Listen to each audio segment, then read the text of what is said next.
The Communication Workers Union says it is not ruling out the possibility of going before the Industrial Court to contest TSTT's decision to retrench 503 of its workers.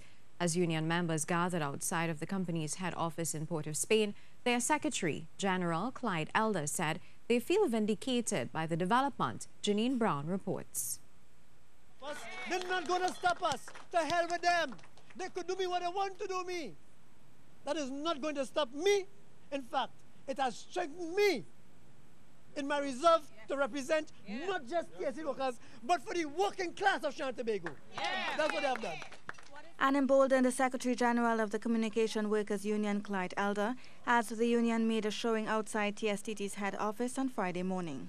Mr. Elder, who is among the 503 workers to get the axe from TSTT, accused the company of being underhanded in its handling of the retrenchment.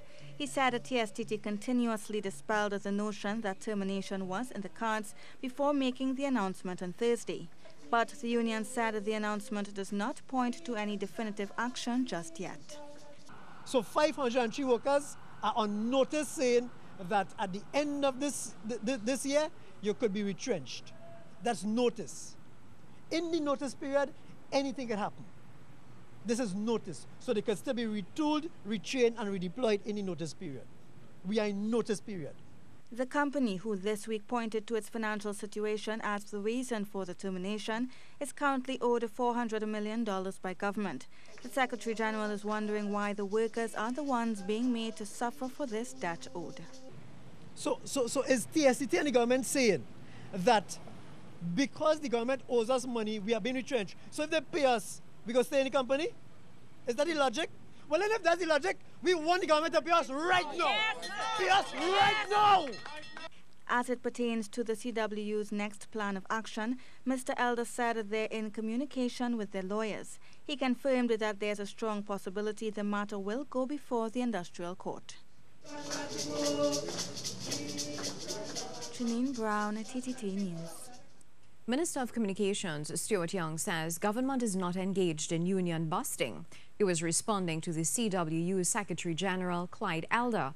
Mr. Elder had said the retrenchment of the 503 senior and junior workers was nothing but a union busting tactic. As he said, the unionized workforce is being depleted. TSTT is essentially a private entity. My recollection of the shareholding of TSTT is 51% is owned by NEL, which is a publicly traded company in Trinidad and Tobago on our stock exchange, 49% by then Cable and Wireless. The management of TSTT has taken a decision that they need to restructure, to reorganize, and that is a process that is taking place.